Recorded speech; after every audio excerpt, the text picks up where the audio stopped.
हशियाकरण से निपटना। अभी हम लोग इस अध्याय के अगले विभाग में पहुंच चुके हैं। तो चलिए बच्चों आगे बढ़ते हैं। सामाजिक न्याय को प्रोत्साहन। संविधान को लागू करने के लिए राज्य और केंद्र सरकार जनजातीय आबादी वाले इस भारी दलित आबादी वाले इलाकों में विशेष प्रकार की योजनाएं लागू करती है। अगर उदाहरण के तौर हम लोग लेंगे तो कई स्थानों पर दलितों और आदिवासियों को सरकार की ओर से मुफ्त या रियायती दरों पर छात्रावास की सुविधा उपलब्ध कराई गई है ताकि वे शिक्षा संबंधी सुविधाएं हासिल कर सके जो मुमकिन है और उनके अपने इलाकों में वो उपलब्ध नहीं हो। आगे बढ़ते हैं बच्चों। कुछ जरूरी सुविधाएं मुहैया कराने के लिए अलावा सरकार कानूनों का भी इस्तेमाल इसमें करती है। तो किस तरह से? क्योंकि ताकि व्यवस्था में निहित असमानता को खत्म करने के लिए ठोस कदम उठाए जा सके और आरक्षण की व्यवस्था इसी तरह का एक महत्वपूर्ण कानून और नीति है और यह महत्वपूर्ण होने के साथ बेहद विवादास्पद भी है।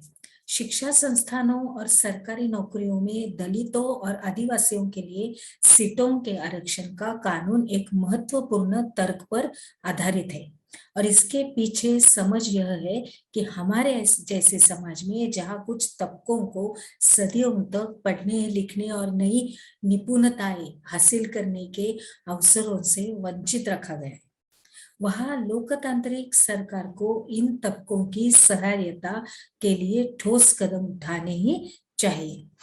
आगे बढ़ते हैं बच्चों। आरक्षण की नीति किस तरह काम करती है?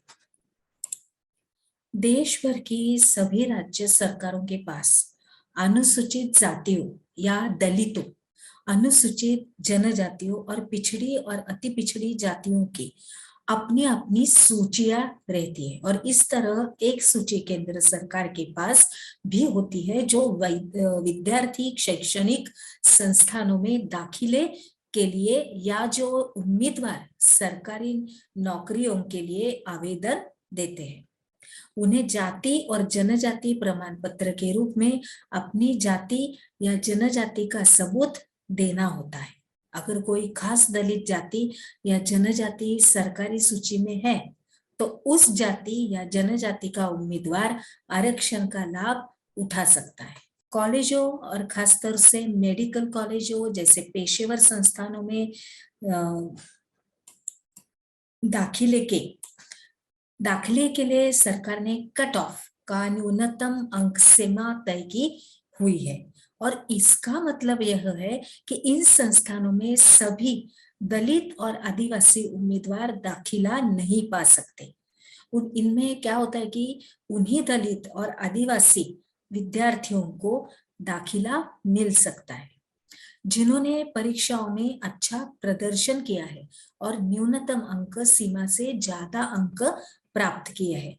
सरकार इन विद्यार्थियों को विशेष छात्रवृत्ति भी देती है। 9वीं कक्षा की राजनीति विज्ञान की पुस्तक में आप अन्य पिछड़े वर्गों के लिए आरक्षण की व्यवस्था के बारे में और विस्तार से जानेंगे।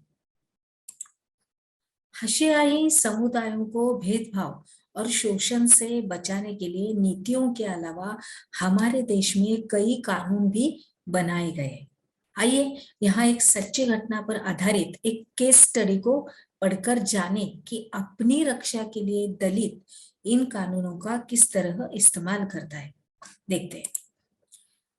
जकमालपुर गांव के लोग एक बड़े त्योहार की तैयारी में जुटे हैं। यहाँ हर 5 साल में एक बार स्थानीय देवता की पूजा की जाती है। 5 दिन चलने वाले इस उत्सव में आसपास के 20 गांवों के पुजारी इकट्ठा होते हैं और इस कार्यक्रम की शुरुआत में दलित समुदाय का एक व्यक्ति सारे पुजारियों के पैर धोता है और धोवन के इस पानी से नहाता भी है। जकमालपुर में यह काम रत्नम के परिवार के लोग करते हैं। रत्नम से पहले उसके पिता और दादा यह काम करते रहे। उन्हें कभी मंदिर में दाखिल नहीं होने दिया गया। लेकिन इस रस्म को उनके लिए एक भारी सम्मान के रूप में देखा जाता था।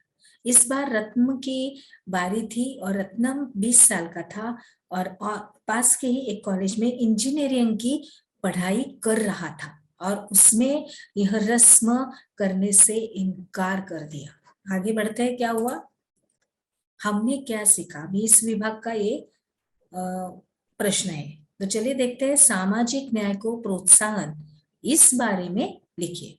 तो चलिए अभी हम लोग आगे बढ़ते हैं।